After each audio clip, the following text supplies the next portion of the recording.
It is horrifying that we have to fight our own government to save the environment. Those were the profound words of Ansel Adams, the famous environmentalist and photographer. Even after 3 decades, the words are relevant.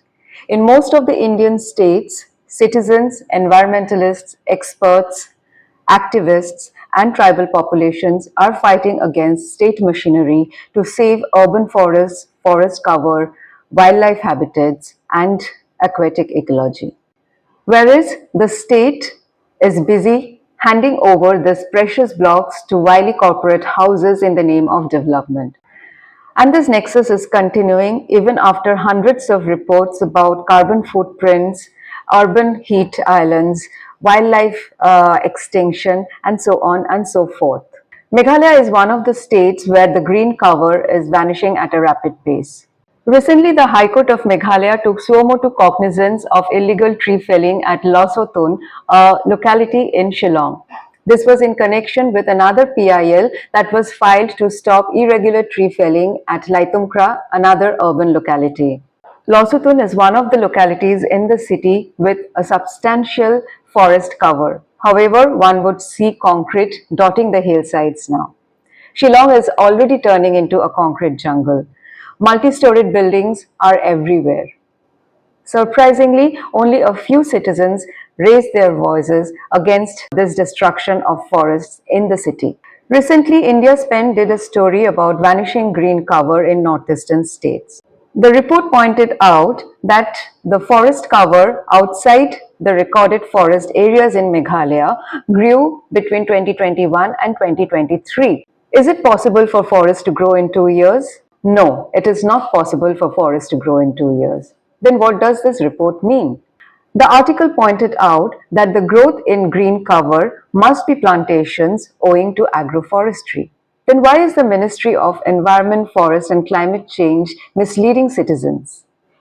The fact is that there is an anomaly in formulating the Indian State of Forest report, and this was pointed out by a group of civil servants in February this year. In fact, the civil servants wrote to the ministry about this. According to the letter that they sent to the ministry, the letter pointed out that between 2021 and 2023, 1,488 square kilometers of unclassed forests were lost as per the data of the ISFR 2023. There was no increase of 1,445.81 square kilometers of forest as claimed in the ISFR in 2023. Now, governments are taking advantage of this loophole to fool their citizens and destroy more forest cover. Shillong city has lost a substantial amount of green cover, and the residents are paying in the form of rising temperatures in summer, erratic rains, and landslides. Adding to the woes are some of the government decisions regarding mining and quarrying. There is a plan to start open cast coal mining in the state. This is despite the fact that open cast coal mining has irreversible impact on the environment. Soil degradation and water pollution are just two of the disadvantages.